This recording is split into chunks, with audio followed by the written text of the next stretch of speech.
It's a very serendipitous process of things that happened, that led me to that moment of wanting to do that.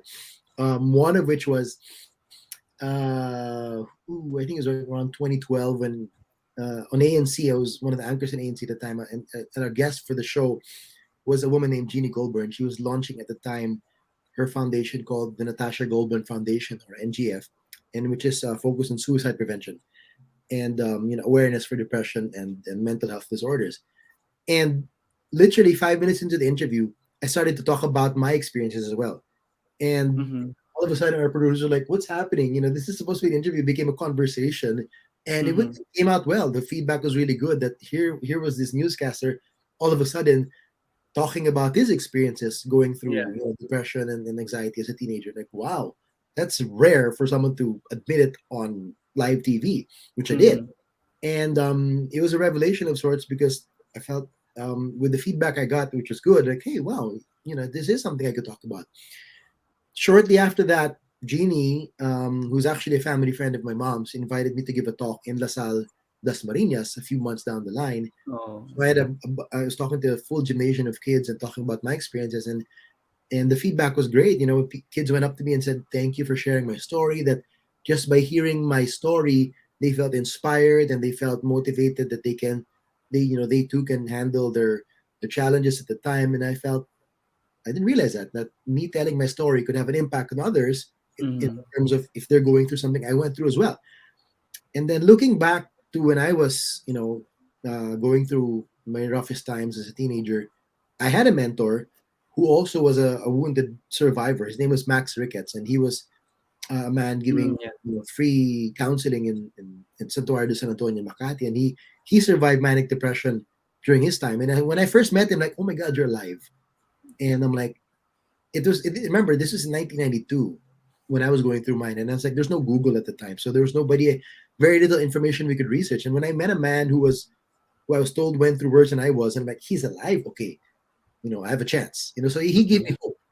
So fast forward back again to that day, those days in 2017, and I was turning 40 at that year, and I said, you know what? I think I want to gift the universe with something special when I turn 40, and that was telling my story, because I said I wanted to be what Max was to me, to at least whoever on the internet. If I put this story online and if somebody watches this and they see it, this is what he went through and he survived, maybe it could give them hope and inspiration that they too can survive it, right? Mhm. That was the reason why I did it.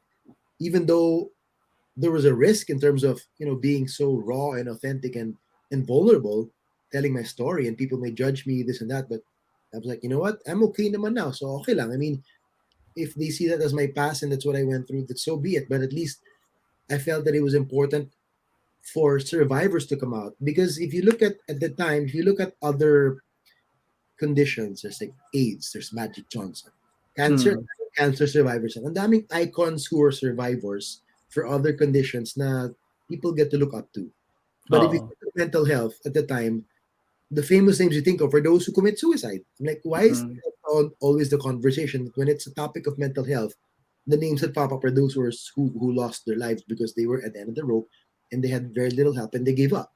So I Mm. felt as a journalist, even it's time to pivot the conversation and say, hey, let's talk about the survivors, because Mm. honestly, there's more of us than those who Yeah. unfortunately didn't have enough support and ended up giving up. But there's many more of us who are thriving and are well, but they're ashamed to talk about it because there's a stigma. So I felt Mm. this is my opportunity to help fight that stigma, and it did. I'm thankful there was a good response, and others have come out as well. And even in the sporting world, in basketball world specifically, Tony De La Cruz is one guy who I know has come Yeah. out to be very vocal about his experience of his challenges as well and his depression, and I really salute that guy for being so detailed in his essay and the way he's talked about it in interviews. And I think it's important because when you're able to detail it very well, because all the more people can latch onto it and relate, as opposed to just saying, I'm well now, I went through it before, and da da da, parang bitin. Mm. Pero if you take them, that's why I felt that I had to do it that way. If you take them on a visual and emotional journey, they latch onto the story and they feel that inspiration, like it has an impact. So I'm thankful it did that. And I've heard from countless people who thank me just by watching the video. It inspired them a lot. So I'm like, wow, it's mind-boggling to think that a video could do that to some people, right? And set them on the Mm-mm. path to wellness and seek help or open up to their parents or open up to a guidance counselor or whatever it may be. No? So I'm just blessed that I had that opportunity to to be an instrument, so to speak, no, and be one of those people who kind of push that conversation in that direction in terms of mental health in the Philippines. Yeah, and I heard that you mentioned a while ago about what do you call this? You having help with the guy named Max, and Filipino culture for me could have an effect. I think I saw an article last night. I forgot who wrote it. It's about you also, the experience that you went through, and in the Filipino culture, baka hindi masyadong knowledgeable pa about mental health ng time na Yeah, yon, or Filipinos are afraid to admit it nga because people might say that they're weak, or because people just know physical pain, like mental pain baka nung 80s or 90s. They're not, ngayon lang nagiging knowledgeable yung mga tao with the yeah, people going through it, lalo na yep. like yung mga celebrities din nga, like you mentioned. And for you, how would you discuss like how Filipino culture could also be a reason on how people were afraid or maybe hesitant to open up before you and a few others started, gave like the path for people to do so?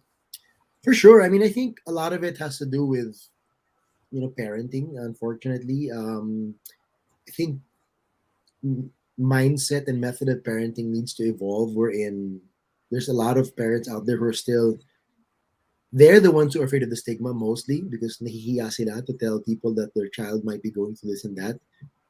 Through the year of my research doing my video project between 2017 2018, I met a lot of people who told me that they couldn't even have the guts to tell their parents. Those who did tell their parents said, wala yan, di totoo yung depression yung Yeah, magpaka ng loob.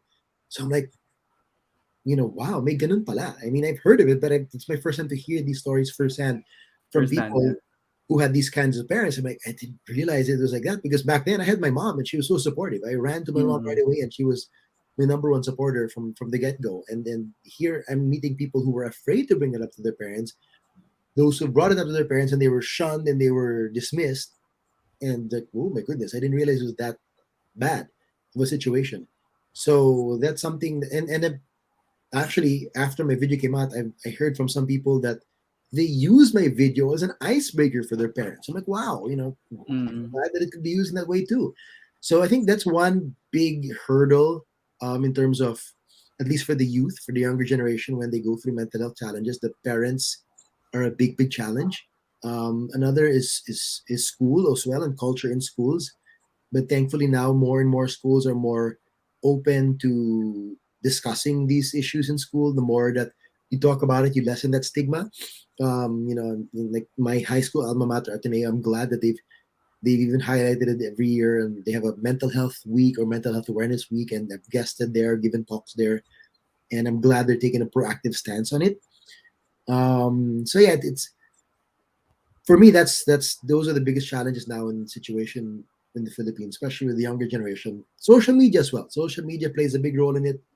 If you were aware of the big news that Facebook and Instagram were in the last few weeks before December, they're being investigated by the U.S. Congress in terms of their role in the rise of depression and suicide amongst teenagers. So it's really now being scrutinized as well as playing a factor at the very least in terms of affecting people's mental health and wellness. So there's a bunch of factors out there, but I think the biggest ones I think that need to take a strong look in the mirror and evaluate the kind of impact that their old school values and attitudes have. I think it's parents and schools.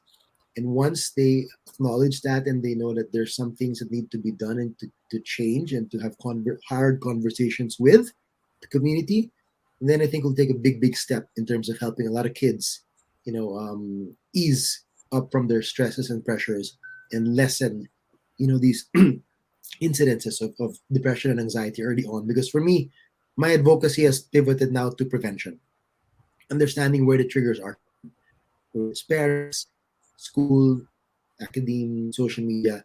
Other people want to focus on getting people help, which is great. That's first aid, finding more counseling and all this and that. Ako naman, I want to focus more on that side of the conversation we're in.